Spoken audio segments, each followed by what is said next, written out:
Hello story lovers, welcome back to slow stories వాళ్ళవ్వా. ఈరోజు మన ఛానల్ కోసం నేను కంటిన్యూటీ చేసిన స్టోరీ పేరు వచ్చేసి రాక్షసుడు, పార్ట్ వచ్చేసి 28 అబ్బా.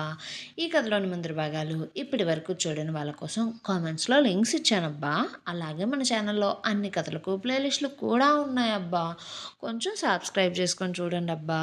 అలాగే కథ నచ్చినట్లయితే తప్పకుండా లైక్ చేసి కథ ఎలా ఉందో ఓ సిట్టి కామెంట్ రాసి ఆ కామెంట్ పక్కన హైప్ అనే ఆప్షన్ వచ్చింది, కుసిన్ని హై పాయింట్లు కూడా ఇచ్చేయండి. మరి మనం ఈరోజు స్టోరీలోకి దూకేద్దామా అబ్బా. నీరజకు ట్రీట్మెంట్ చేసిన శౌర్య 48 గంటలు గడిస్తే గాని నీరజ ఆరోగ్య పరిస్థితిలో నిలకడ ఉండదు అంటూ చెప్పడంతో అది విన్న కుటుంబ సభ్యులు అందరూ కూడా బాధపడుతూ ఉంటే తేజ్ తండ్రి లక్ష్మణ్ అదే సమయంలో పోలీసులను హాస్పిటల్కి తీసుకుని వచ్చి నందాని అరెస్ట్ చేయమంటూ చెబుతూ ఉంటే నందా పోలీసులను బెదిరిస్తూ ఉన్నాడు. అయితే ఆ సమయంలోనే లక్ష్మణ్కి ఒకరు ఫోన్ చేసి, సార్ మీ కారు ఒక చోట యాక్సిడెంట్ అయ్యింది, అందులో ఉన్న అతనికి దెబ్బలు చాలా బాగా తగిలాయి అంటూ చెప్పడంతో అది విన్న లక్ష్మణ్ గుండె పగిలిపోయింది. దాంతో పక్కనే ఉన్న కుర్చీలో కూలబడిపోయి వణుకుతూ ఉన్న గొంతుతో ఇప్పుడు నా కొడుకు ఎలా ఉన్నాడు, ఎక్కడ ఉన్నాడు, అసలు యాక్సిడెంట్ ఎలా జరిగింది, ఏం జరిగింది అంటూ అడగ్గా ఫోన్లో అవతల ఉన్న వ్యక్తి, సార్ యాక్సిడెంట్ ఎలా జరిగిందో మాకైతే తెలియదు, కారులో ఉన్న వ్యక్తిని మా మేడం సమయానికి కాపాడి హాస్పిటల్కి తీసుకుని పోయింది, దగ్గరుండి ఆ పేషెంట్కి ఆపరేషన్ చేయించింది, అలాగే మీ అబ్బాయి నందా లైఫ్ కేర్ హాస్పిటల్లో ఉన్నాడు. ఇప్పుడు మా మేడం కార్ నెంబర్ ఆధారంగా ఎంక్వైరీ చేసి విషయాన్ని కుటుంబ సభ్యులకు చెప్పమనడంతో నేను కార్ నెంబర్ సహాయంతో గవర్నమెంట్ ఆఫీస్కి వెళ్ళి మీ ఫోన్ నెంబర్ని సంపాదించాను. ఆ తర్వాత ఇప్పుడు మీకు ఇలా ఫోన్ చేస్తున్నాను, మీరు త్వరగా అక్కడికి రండి అంటూ చెప్పి అతను ఫోన్ పెట్టేశాడు. అయితే అది విన్న లక్ష్మణ్కి ముందుగా దుఃఖం తన్నుకొని వస్తుంది. మాట్లాడలేని స్థితిలోకి వెళ్ళిపోయాడు. అతని కొడుకంటే పంచ ప్రాణాలు. అయితే అతన్ని అలా చూసిన అక్కడ నీరజ కుటుంబ సభ్యులు అతని దగ్గరికి వెళ్ళి విషయం అడుగుతూ ఉంటే నందా అసలే నీరజ విషయంలో బాధపడుతూ ఉంటే ఇంతలో అతని దగ్గరికి పోలీసులలో ఒకరు వచ్చి, సార్ మీరిప్పుడు ఏం చేశారో ఏం చేయలేదో ఎంక్వైరీలో తెలుస్తుంది సార్, ఇప్పుడు కానీ మేము మిమ్మల్ని కస్టడీలోకి తీసుకోకపోతే ఆ సార్ మా మీద మా 5 ఆఫీసర్స్కి కంప్లైంట్ ఇస్తారు, అలా చేస్తే మా అందరి జాబ్స్ పోతాయి, మాకు కొంచెం కోఆపరేట్ చేయండి అంటూ ఉంటే నంద ఆ మాటలు విని అసహనంగా పోలీసులను చూస్తూ ఉంటే మారుతి నందాని మరింతగా రెచ్చగొడుతూ మాట్లాడుతూ ఉన్నాడు. కానీ నంద అతనికి వస్తున్న కోపాన్ని ఆపుకుంటూ తనతో మాట్లాడిన ఇన్స్పెక్టర్ దగ్గరికి వచ్చి అతన్ని అడిగి తన ఫోనును తీసుకొని డీజీకి ఫోన్ చేసి, సార్ నేను నిరుపమ్ నందాని అనగానే డీజీ, నందా నేను నీకే ఫోన్ చేస్తున్నా కానీ ఎంతకీ ఫోన్ తీయవేంటి, అసలు ఎక్కడున్నావు, నీకు ఈ విషయం తెలుసా నీ మీద అంటూ మాట్లాడుతూ ఉంటే నందా, సార్ నాకంతా తెలుసు కానీ నేను ఆ పని చేయలేదు, ఇప్పుడు నేను మీకు ఆ పరిస్థితిని అంతా వివరించే స్టేజ్లో కూడా లేను, తరువాత నేను మీకు ఫోన్ చేసి క్లారిటీగా విషయం మాట్లాడతా, ఇప్పుడైతే వీళ్ళను ఇక్కడి నుంచి వెళ్ళిపోమ్మని చెప్పండి అంటూ ఫోన్ పోలీసులకు ఇచ్చాడు. దాంతో ఫోన్ మాట్లాడిన ఇన్స్పెక్టర్ అక్కడి నుంచి మాట్లాడకుండా తనతో వచ్చిన పోలీసులను తీసుకొని వెళ్ళిపోయాడు. ఇంతలో అవంతిక అక్కడికి వస్తూ తండ్రి బాధగా ఉండడాన్ని చూస్తూ పరుగున అతని దగ్గరికి వెళ్ళి, నానా మీరేంటి నాన్న ఇక్కడ ఉన్నారు, ఏంటి ఏడుస్తున్నారు అంటూ పిలవడంతోనే అంత బాధలో ఉన్న లక్ష్మణ్కు తన కూతుర్ని చూడడంతోనే అవంతిక అంటూ తేజ్కి యాక్సిడెంట్ అయ్యిందంటారా అంటూ చెబుతూ ఉంటే అది విన్న నగేష్, శుభం, శిరీష్ షాక్ అవుతూ ఉంటే, శుభం ఎక్కడ మామయ్య, అసలు మీతో ఎవరు చెప్పారు అంటూ ఉంటే ఎలా జరిగిందో తెలియదురా, కానీ ఇప్పుడే నాకు ఒకరు ఫోన్ చేశారు అనగానే ఆ విషయాన్ని శుభం లేఖకు ఫోన్ చేసి చెప్పాడు. ఇంతలో దక్షితకు ఫోన్ చేసి, మేడం మీరు చెప్పినట్లుగానే నేను ఆ కారు నెంబర్ ఆధారంగా దెబ్బలు తగిలిన అతని తండ్రికి ఫోన్ చేసి విషయం చెప్పాను, అలాగే హాస్పిటల్ అడ్రస్ కూడా ఇచ్చా అంటూ చెప్పడంతో దక్షిత అక్కడ ఉన్న వారందరికీ 2 అడుగుల దూరంగా వెళ్ళి ఫోన్ మాట్లాడుతూ, మంచి పని పని చేశావు. అయితే ఆ నంబర్ని నాకు కూడా పంపు. నేను వారితో ఒకసారి మాట్లాడతా. వాళ్ళు వచ్చేదాకా ఇక్కడే ఉండి వారికి జరిగిన విషయం చెప్తా అంటూ చెప్పడంతో డ్రైవర్ ఆమెకు సరే అంటూ చెప్పి నెంబర్ పంపించాడు. నగేష్ అవంతికను ఇంకా లక్ష్మణ్ను ఓదారుస్తూ ఉంటే శుభం అదే హాస్పిటల్లో వారు ఉండడంతో రిసెప్షన్ దగ్గరికి వెళ్ళి తేజ్ పేరు చెప్పి ఎంక్వైరీ చేయడం మొదలుపెట్టాడు. మారుతినంద ఎలానైనా సరే ఆ సందర్భాన్ని అతను వాడుకోవాలని చూస్తూ, చూడరా నందా వీళ్ళు ఎలాంటివారో, ఇప్పటిదాకా వాడిని నువ్వేదో చేశావని నిన్ను మన కుటుంబాన్ని తెగ ఏకి పడేశారు. వీడి భార్య ఇంకా నీ పెళ్ళాం నాన్న దాని బాబాయ్ పొద్దున్నే ఇంటి మీదకు గొడవకు వచ్చి నీరజను చావు బ్రతుకుల్లోకి తీసుకుని వచ్చారు. అది కూడా చేసింది వీళ్ళే. అవన్నీ చాలలేదు అన్నట్టు నిన్నే అరెస్ట్ చేయించడానికి పోలీసులను హాస్పిటల్కి తీసుకుని వచ్చాడు ఏకంగా ఈ మహానుభావుడు. కానీ ఆ దేవుడు అనేవాడు ఒకడు ఉన్నాడు కదా, వీళ్ళు చేసిన పనులకు తగిన శాస్తి చేశాడ్రా అంటూ నందాని మరింతగా రెచ్చగొడుతూ ఉంటే నందా మాత్రం అతని మాటలను ఏమాత్రం పట్టించుకోకుండా ఐసీయూ గ్లాస్ డోర్ నుంచి నీరజను బాధగా చూస్తూ ఉన్నాడు. ఉష ఆ మాటలన్నీ విని కొడుకును అలా చూస్తూ మారుతి నందా వైపు తిరిగి, అన్నయ్య మీరసలు ఇలా ఎలా మాట్లాడగలుగుతున్నారు? అసలు ఇది సరైన పద్ధతే కాదు. రెండు కుటుంబాలలో ఉన్న పరిస్థితులేంటి, మీరు మాట్లాడే మాటలేంటి?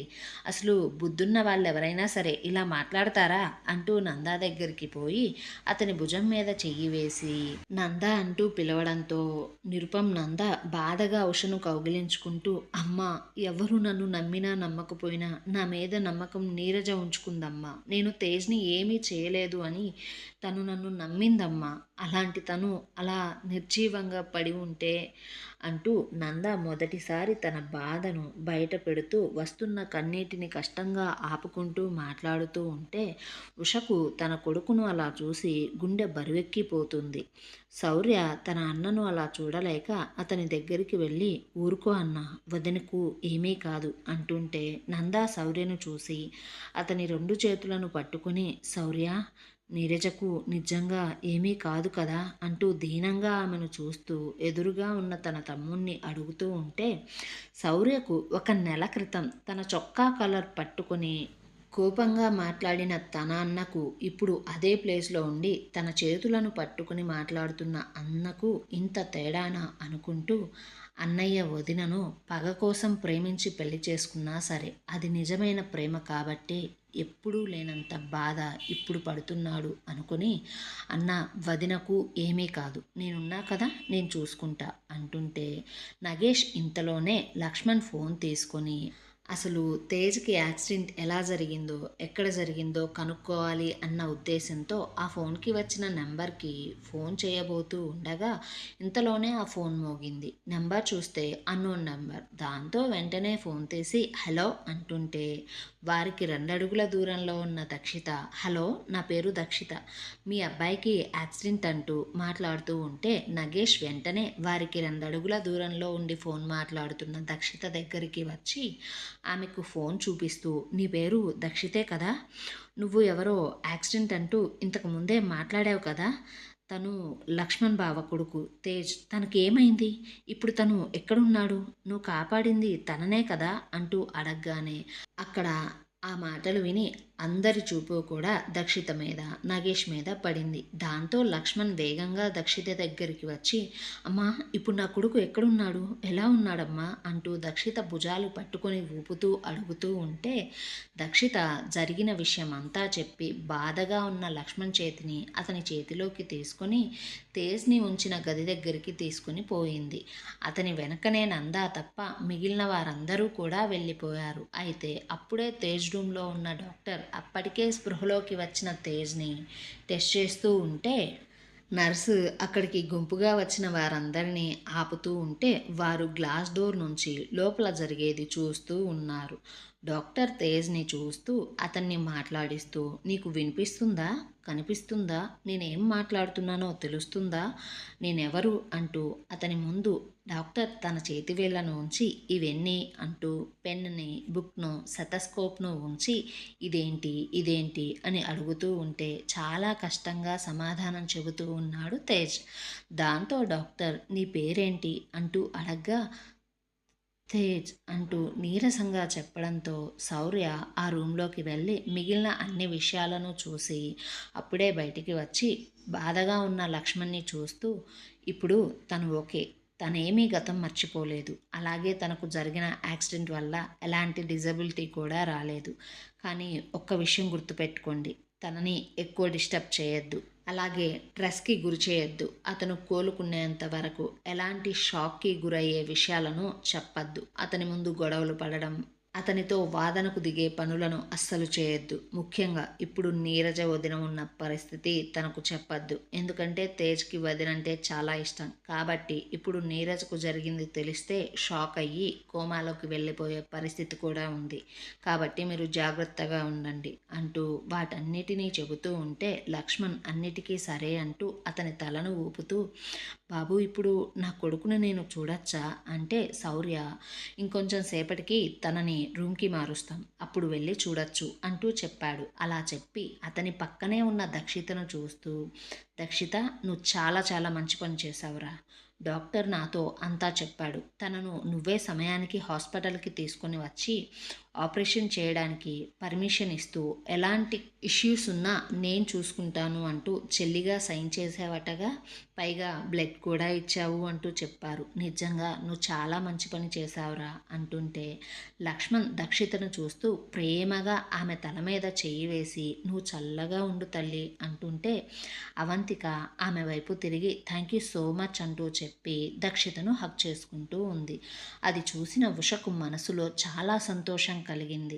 దక్షిత తనకు థ్యాంక్స్ చెప్తున్న అవంతికను చూస్తూ తను కూడా నాకు మా అన్నయ్యతోనే సమానం అంటూ మాట్లాడుతూ ఉంటే ఇంతలోనే అక్కడకు పరుగులు పెడుతూ వచ్చిన లేఖ ఆ మాటను వింటూ, మీ అన్నయ్యకు నా కొడుకుతో పోలికేంటే, వాడు నా కొడుకుతో సమానమేంటి, నా కొడుకు ఈరోజు ఈ స్థితికి రావడానికి మీ అన్నయ్యే కారణం, మీ అన్నయ్యకు అసలు మనస్సే లేదు, వాడికి పగ మాత్రమే ముఖ్యం, వాడొక రాక్షసుడు, అలాంటి వాడితో నా కొడుకును పోల్చొద్దు అంటూ దక్షిత మీద అరుస్తూ ఉంటే శౌర్యకు తన చెల్లి మీద అరుస్తున్న లేఖను చూస్తుంటే, ఆమె ఆలోచించే విధానం చూస్తుంటే ఒళ్ళు మండిపోయి సెక్యూరిటీ అంటూ గట్టిగా పిలిచి వారు రావడంతోనే ఈ లేడీని హాస్పిటల్ బయటికి తీసుకువెళ్ళండి, ఇంకెప్పుడు కూడా తనను హాస్పిటల్ లోపలికి రానివ్వద్దు అంటూ చెప్పగానే లేఖ అక్కడ అరుస్తూ గొడవ చేయడం మొదలు పెడితే లేఖను అలా చూస్తున్న లక్ష్మణ్కి కోపం వస్తూ ఉంది. దాంతో ఇక ఆపుతావా నీ మాటలు,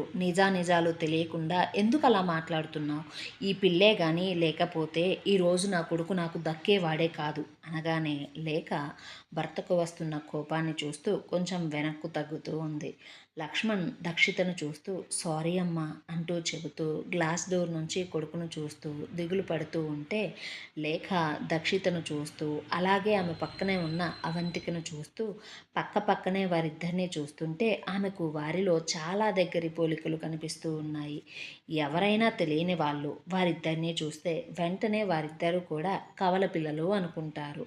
ఆమె అలా వారిని అనుమానంగా చూస్తూ ఉంటే మారుతీనంద సెక్యూరిటీ వైపు చూస్తూ తీసుకుపోండి తనను, ఈమె వల్లే ఇంటి దగ్గర అంత పెద్ద గొడవ జరిగి నీరజ ఈరోజు హాస్పిటల్లో ఉండవలసిన పరిస్థితి వచ్చింది, తప్పులన్నీ చేసేది వీళ్ళు కానీ నిందలన్నీ వేసేది మా మీద, కొడుకు కోసం ఇంటికి వచ్చి పెద్ద గొడవ చేసి అలా చేయడం చాలదు అన్నట్లు ఇప్పుడు కాపాడిన మా ఇంటి పిల్ల మీదే నోరు పెంచి మాట్లాడుతుంది అనగానే ఆ మాటలన్నీ విన్న లక్ష్మణ్ నగేష్ తనతో అంతకుముందు తేజ్ కనిపించకపోవడానికి నందాకి ఎలాంటి సంబంధం లేదు అంటూ చెప్పింది గుర్తు చేసుకుంటూ లేఖ దగ్గరికి వచ్చి లేఖను తీక్షణంగా చూస్తూ, చూడు లేఖ, నీకు నంద తేజ్ని ఏమీ చేయలేదు అని ముందే తెలుసా, అలా తెలిస్తే మరి ఎందుకు నువ్వు నాతో నందా ఇల్లు ఆఫీస్ అన్నిటినీ సోదా చేయించావు, నాకు ఆ విషయం ముందే నువ్వెందుకు చెప్పలేదు, తన ఇంటికి నువ్వు వెళ్ళి గొడవ చేసింది కూడా నాతో ఎందుకు చెప్పకుండా దాచావు